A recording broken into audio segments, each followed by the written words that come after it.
Hello साथियों, स्वागत है आप सभी का ड्रीमपुर एग्जाम स्टडी प्लेटफॉर्म पर। साथियों, आज हम इस वीडियो में देखने वाले हैं बीएफ स्किनर के क्रिया प्रसूत अनुबंधन सिद्धांत के बारे में। साथियों, इस सिद्धांत से संबंधित संपूर्ण जानकारी आपको इस वीडियो में मिलने वाली है, इसलिए अंत तक बने रहिएगा। साथियों, वीडियो को शुरू करने से पहले आपसे एक निवेदन है कि यदि आप हमारे चैनल ड्रीमपुर एग्जाम स्टडी पर नए हैं तो चैनल को कर लीजिए सब्सक्राइब और साथ में बनी बेल आइकन को जरूर दबा लीजिए, ताकि जब भी हम अपना अगला वीडियो अपलोड करें आप तक नोटिफिकेशन सबसे पहले पहुँच जाए। चलिए साथियों, वीडियो को शुरू करते हैं।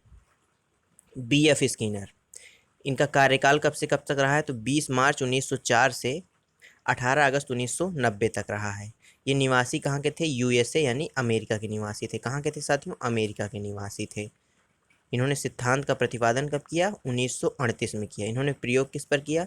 सबसे पहले इन्होंने चूहे पर प्रयोग किया 1938 में, उसके बाद कबूतर पर प्रयोग किया 1943 में। इनका चूहे का प्रयोग सक्सेस रहा। सिद्धांत के साथ ही उपनाम कौन कौन से हैं ये जान लेते हैं। आर एस थ्योरी भी इसको बोला जाता है। क्या बोला जाता है साथियों? आर एस थ्योरी या आर एस सिद्धांत। साधनात्मक अनुबंधन का सिद्धांत भी बोलते हैं। उत्सर्जित अनुबंधन का सिद्धांत, सक्रिय अनुबंधन का सिद्धांत भी बोला जाता है स्किनर महोदय के सिद्धांत को। और इनके सिद्धांत को नैमित्तिक अनुबंधन का सिद्धांत भी कहा जाता है। इस पॉइंट से काफ़ी ज़्यादा क्वेश्चन बनते हैं साथियों। अक्सर क्वेश्चन पूछ लिया जाता है परीक्षा में, बताइए नैमित्तिक अनुबंधन का सिद्धांत किसने दिया? तो हाँ, किसने दिया साथियों? स्किनर ने दिया। किसने दिया साथियों? स्किनर महोदय ने दिया। और इन एक नाम और है सिद्धांत का, क्या नाम है? कार्यात्मक प्रतिबद्धता का सिद्धांत। क्या साथियों? कार्यात्मक प्रतिबद्धता का सिद्धांत। यह सिद्धांत थॉर्नडाइक के प्रभाव के नियम पर आधारित है। साथियों, यदि क्वेश्चन आता है कि बताइए स्किनर का सिद्धांत क्रिया प्रसूत अनुबंधन सिद्धांत किसके सिद्धांत पर आधारित है, तो किसके सिद्धांत पर आधारित? थॉर्नडाइक महोदय के प्रभाव के नियम पर आधारित है। स्किनर ने अपने प्रयोग के आधार पर बताया कि प्राणी सीखते समय दो प्रकार के व्यवहार करता है। कौन कौन से साथियों? उद्दीपन प्रसूत व्यवहार और क्रिया प्रसूत व्यवहार। आइए जानते हैं उद्दीपन प्रसूत व्यवहार के बारे में। उद्दीपन प्रसूत व्यवहार में क्रिया का संबंध उद्दीपन से होता है, अर्थात जिसमें अनुक्रिया ज्ञात उत्तेजकों के कारण उत्पन्न होती है, उसे उद्दीपन प्रसूत व्यवहार कहते हैं। अर्थात साथियों, इन्होंने कहा कि जब जो भी रिस्पॉन्स या अनुक्रिया हम करते हैं वो किसी ज्ञात उद्दीपक के कारण होती है तो वह उद्दीपन प्रसूत व्यवहार कहलाता है। उदाहरण के लिए साथियों, आप व्यवहारिक उदाहरण में देखिए, जैसे यदि हम रास्ते से गुजरते हैं किसी नाले के किनारे से, तो हम देखते हैं कि नाला को देखते हैं और गंदगी हमारे नाक में आती है और हम नाक को बंद करते हैं। अर्थात कि एक उद्दीपक हमको दिख रहा है नाला, उसके आधार पर हमने अनुक्रिया की, क्या की? नाक को बंद किया। ये हो गया उद्दीपन प्रसूत व्यवहार। एक उदाहरण ये भी है कि पावलोव के अनुकूलित अनुक्रिया सिद्धांत में घंटी की ध्वनि या भोजन उद्दीपक का कार्य करते हैं। कौन साथियों? घंटी की ध्वनि या भोजन उद्दीपक का कार्य करते हैं। साथियों, यदि आपने पावलोव वाला हमारा वीडियो नहीं देखा, पावलोव महोदय का सिद्धांत के आपने नहीं देखा, तो हमारे चैनल पर जाकर देख सकते हैं। मैं लिंक इस वीडियो के डिस्क्रिप्शन में दे दूंगा, आप वहां से भी जाकर देख सकते हैं। अगला है साथियों क्रिया प्रसूत व्यवहार। क्रिया प्रसूत व्यवहार का संबंध किसी ज्ञात उद्दीपक से ना होकर उत्तेजना से होता है। किस चीज से होता है साथियों? उद्दीपक से ना होकर उत्तेजना से होता है। बीएफ स्किनर ने क्रिया प्रसूत अनुबंधन का प्रतिपादन करने के लिए चूहा और कबूतर पर अनेक प्रयोग किए। किस किस पर किए साथियों? पहले चूहे पर इन्होंने किया, फिर कबूतर पर कई बार प्रयोग किए। आगे देखते हैं। जिसमें चूहा पर किया गया प्रयोग मुख्य प्रयोग माना गया। इसके लिए उन्होंने एक बक्सेनुमा यंत्र का निर्माण किया, जिसको स्किनर बॉक्स कहा गया। साथियों, क्वेश्चन यदि पूछ लेता है कि बताइए बक्सेनुमा यंत्र जिसका प्रयोग स्किनर ने किया उसका नाम क्या था, तो क्या नाम था? स्किनर बॉक्स के नाम से जाना जाता है। स्किनर ने एक भूखे चूहे को बॉक्स में बंद कर दिया। किस में बंद कर दिया साथियों? इस स्किनर बॉक्स में भूखे चूहे को बंद कर दिया। प्रारंभ में चूहा बॉक्स में इधर उधर घूमता रहा। क्या करता रहा साथियों? उछल कूद करता रहा, घूमता रहा तथा उछल कूद करता रहा। फिर आगे क्या होता है? ये साथियों कुछ ऐसा बॉक्स था, यहाँ पर इन्होंने स्पीकर लगा रखा था, लाइट्स लगा रखी थी, ये लीवर था और ये डिस्पेंसर यानी कि एक तस्तरी टाइप की थी जिसमें भोजन आकर गिरता था। चलिए आगे देखते हैं।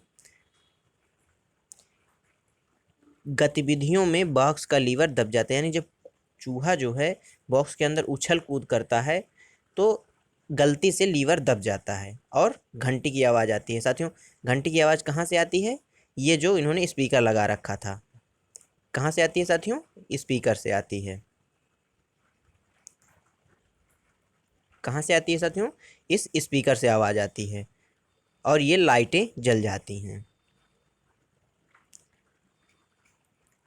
घंटी की आवाज़ के उपरांत क्या होता है? भोजन की तस्तरी में भोजन का टुकड़ा, उपरांत भोजन का जो टुकड़ा है वो तस्तरी में आकर गिर जाता है और चूहा भोजन को देखकर उसे क्या करता है? खा लेता है। साथियों, क्या करता है? खा लेता है।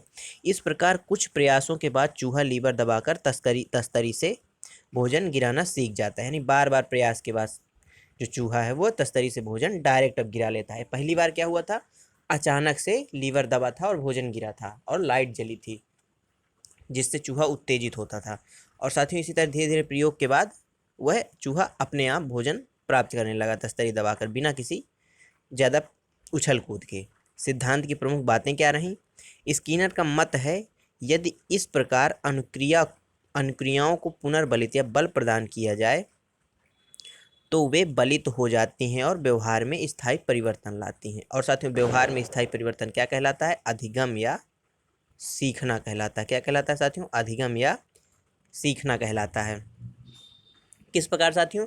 जैसे चूहे ने एक बार लीवर दबाया, उसको भोजन मिला, तो उसको पुनर्बलन मिला, यानी वो जान गया कि लीवर को दबाने से भोजन मिलता है, जिससे वह बार बार वो प्रक्रिया करने लगा और उसके व्यवहार में परिवर्तन आया, वह डायरेक्ट लीवर को दबाने लगा। वही बात इसमें स्किनर महोदय ने कही है। दूसरी बात क्या निकल कर आई? स्किनर का मत है कि अनुक्रिया के लिए सदैव उद्दीपक का होना आवश्यक नहीं है, कभी कभी उद्दीपक की अनुपस्थिति में भी अनुक्रिया हो जाती है। ये एक बहुत महत्वपूर्ण पॉइंट है इस सिद्धांत का। इसलिए स्किनर के बारे में कहा जाता है कि इन्होंने परंपरागत थ्योरी यानी यस आर थ्योरी उद्दीपक अनुक्रिया को अनुक्रिया उद्दीपक में परिवर्तित कर दिया। यानी अनुक्रिया इसमें महत्वपूर्ण है, उद्दीपक हो या ना हो ये महत्वपूर्ण नहीं है। ऐसा किसने कहा? स्किनर महोदय ने कहा।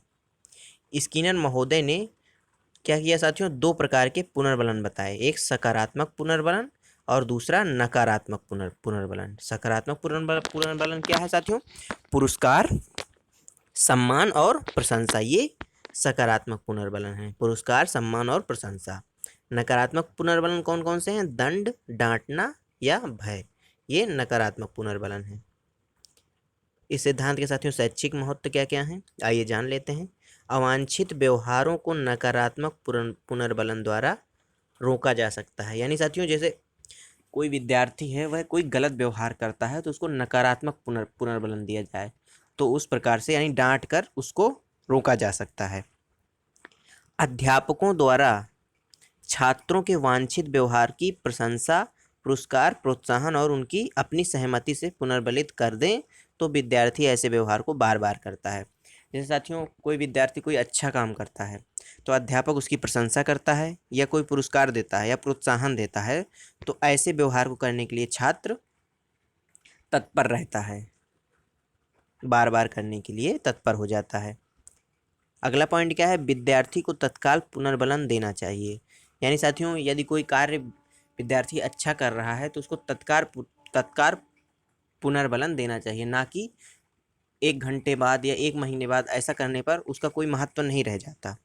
शिक्षार्थी का परिणाम शीघ्रातिशीघ्र घोषित करना चाहिए। साथियों, जैसे रिजल्ट है तो शिक्षार्थी का तुरंत जारी करना चाहिए, जल्दी से जल्दी समय में, जिससे कि उसका महत्व बना रहे, नहीं फिर उसका महत्व खत्म हो जाता है। साथियों, इस वीडियो में यहीं तक। आपको हमारा वीडियो कैसा लगा कमेंट बॉक्स में ज़रूर बताइएगा। मिलते हैं साथियों आपसे अगले वीडियो में, तब तक के लिए जय हिंद, जय भारत। अपना और अपनों का ख्याल रखिए।